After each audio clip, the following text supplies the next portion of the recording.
Hey, well, welcome to session 2 on our Christian Counseling Certification course on how to start a counseling ministry in or with the local church.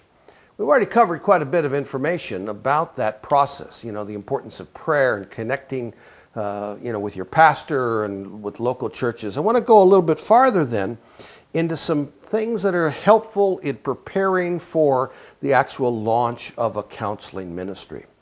And so, preparation for you may include more than just the certification you've received from Vision International University and the International Association of Christian Counseling Professionals. You may actually need to go on for a diploma or a degree depending upon where you're located. Well, again, Vision International University is more than happy to help you do that. But we also partner with other schools that can offer state licensable degree programs. So if you feel like eventually you're going to need that, let us know. But again, as we mentioned in our first session, for most people, they can have a very successful, even prosperous Christian counseling ministry under the auspices of a 501c3, whether that be a separate organization or, again, a local church ministry. And so you may want to check that out about degrees and licenses and all that before you proceed. The other thing we really recommend, along with getting, the malpractice insurance that we provide, resource for that, is it's sometimes helpful to have a supervisor. Or many times people will say, well, who does the counselor get counseling from? Well, if you're a counselor, why do you need counseling? Well, it's not so much that you need counseling for deep-rooted psychological disorders. Some do, but most, we hope, don't. But it's more that it's good to have someone you can talk to bounce ideas off of. To look at, I reacted or I felt a certain thing regarding a client, and I wonder if that's accurate. And just for ideas on how sometimes to approach a certain counseling situation. Having a supervisor can be very helpful. And I recommend a supervisor that has at least more training than what you have. That peer supervision can be very helpful. Peers talking together, as long as you maintain proper and healthy confidentiality, that's a good thing. Because you can come up with ideas on how to approach things, how to help a certain kind of client or a client with a certain problem issue. But I've found that having an experienced supervisor, whether that's done in a coaching model, which again we can help you with that. That's part of what we do, is provide through Zoom or through FaceTime. We can help you, or if you happen to be in the local Southern California area, we can do face-to-face supervision.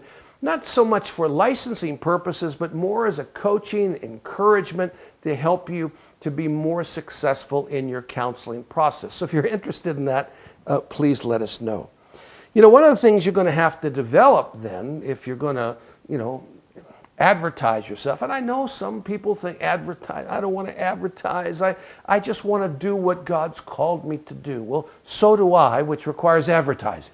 You got to let people know where you're at. Now again, I've told many Christian counselors, if you move in signs and wonders and miracles, opening up blind eyes, hallelujah, if you're able to flow in that way, you probably don't need a business card, you don't need a web page, you don't need any of those things. But if you happen to be just a normal Christian, like most of us, you need to somehow be able to communicate with folks that I'm here and I can help in these areas. And so as simple as it sounds, it's just best if you have, if you will, a brand. So whatever name you're going to give to your counseling ministry, and it may just be your own name, and just, Reverend so-and-so counselor, Christian counselor, pastoral counselor. But I found in most cases we'll end up with some sort of a ministry-related name, and you want your business card, you want your web page, you want your brochures, you want your flyers, you want the things that you're going to use to advertise who you are and what you do to kind of all flow together. Nothing worse than different logos and or too many things that you're advertising, because most people, they just get lost in all of it. So having a simple, basic web page, I think, is essential for a Christian counselor. And again, we're very blessed to work with a number of different groups that help create those things. So again, if you need help in the development or creation of a web page, brochures, etc., we have a team that can help you do that. But you can do that yourself. And some of you are probably creative enough to do that. You know exactly what you want to say. Remember, in any kind of advertising, you want to, how do you say that? You want to not over advertise your greatness. You want to remain humble, and but you do want to over deliver, if you will, in your ministry. You want people to be able to say, you know, I went for counseling, and brother so-and-so, sister so-and-so just helped me so much, and I think they could help you. I mean, those are by far the best clients to get, is a referral from a happy customer, if you will, because they're already 3/4 of the way sold to the fact that you are going to help them. You don't have to worry about credibility. You have testimony. And testimonies are great, but until you have testimonies to help you, then you want to make sure that you let people know what you can do and that you deliver what you say you can in a very professional and very gifted and anointed way. And so you want to develop some business cards and brochures of some sort, but most of that now is primarily set aside for your web page. But not totally. When you go out, if you're given an opportunity to speak, share in a Sunday school class, if you are a preacher and can preach and can get invited to a local congregation, well, you want to have something to put into the hands of people that might be interested in seeing you. I've found that every time I speak, there's going to be at least 1 or 2 people that over the next week or two, I'm going to get a phone call from them saying, you know, I saw you, I heard you, can you help me? I want to schedule an appointment. And so you want to have tools that you can place in their hands. A business card is the easiest. You don't want it to be too cluttered or too clever. Simple, basic, professional is usually best. Now, if you're not sure, you know, what might work, well, contact a few Christian counselors in your area and ask them to send you their cards. You'll find that they're probably basic and simple, but you may find some are gaudy and weird and whatever. You know, you'll figure it out, but those are things that you really need to develop.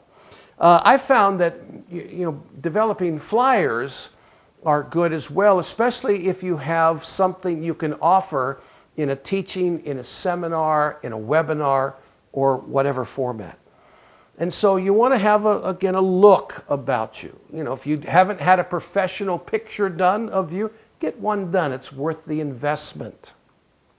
Because people, again, a picture is worth 1,000 words, and I find that people make quick judgments on who we are and what we're about, and it's essential that we be, you know, careful to present ourselves in the best possible light. Not to lie about anything, but to simply be able to share with people that this is who I am, this is what I do, and I can be a help to you. You know, one of the programs that you might consider offering even in your community, especially after you've established your counseling ministry and you're rolling along a little bit, is you can even offer some of the courses that we do through Vision International and through our special online learning. You can provide those through online system, or you can do them live, and we can help you with that, help advertise them as well. And it's a way, again, that you can connect with people. When you connect with people, they begin to think about their life and their problem issues, and because they've met you or seen you, they're more likely to choose you to help them in their life journey. So if you need help with any of those things, if you want to help sponsor even a certificate program from IACCP, we would be honored to work with you in that. You know, as you're preparing then for your counseling ministry, you want to have some sort of logistical systems in place as well. Such things as an intake package. Now, again, I don't think you need to make hundreds of them, but you need to have some sort of an intake form, some sort of a form to gather information on the client. Most of that's already provided for you, that you can just take and adapt or adjust in the book, The Healing Community. But you also may want to think about, a simple bookkeeping system, because you do have to keep records. If you have opted out of Social Security, and if you have, you'll know that, you still you may not have to pay Social Security, but if you haven't, you're going to definitely have to spend, money on Social Security and Medicare, even if you are taking what income you are in housing allowance alone. So those are things that you have to, think through. So having some sort of a simple, whether it's QuickBooks or QuickBook Pro system in place. And again, if you can find someone, a volunteer, whatever, to help you, that's always great. But most of the time, especially in the beginning, it's going to be you doing all of that, and you do need to keep good records, including client records. You need to keep at least the date of service. You need to keep, if you have a diagnostic thought on it, and a little bit of information on the client. And whatever you do, you got to keep that protected and safe, preferably behind 2 locked doors. So if you have a lock on a cabinet, say on your desk, a file drawer, and then you lock your door to the office where you're going to be serving, whatever you do, you want to make sure that you safeguard those records. And the same is true if you're using an online system. Make sure things are password protected, etc. So as you're thinking about your counseling ministry, getting ready to start it, you want to think about, how do I let people know that I am ready and I'm available? Well, one of the things we're going to do is we're going to take time to look at the real aspect of promotion. But I want to do that in our next session. So for now, we're going to just kind of stop. I know it's a rather short session, but that's good. Because we don't want to overload you with too much information. So again, in summary, as you prepare for your launch of a counseling ministry, whether in the local church or in conjunction with local churches in the area, you want to make sure that you're prepared to promote yourself. Brochure, webpage, and all that. Again, if you need help, we're happy to help you with that. You can contact us for that purpose. But you need to put all that together before you get ready to really promote yourself. Now, promotion is important. You got to have the tools, but once you have the tools, just having a web page is not going to drive clients to your office. There's some things that you need to do, and we'll talk about more of that in our next session.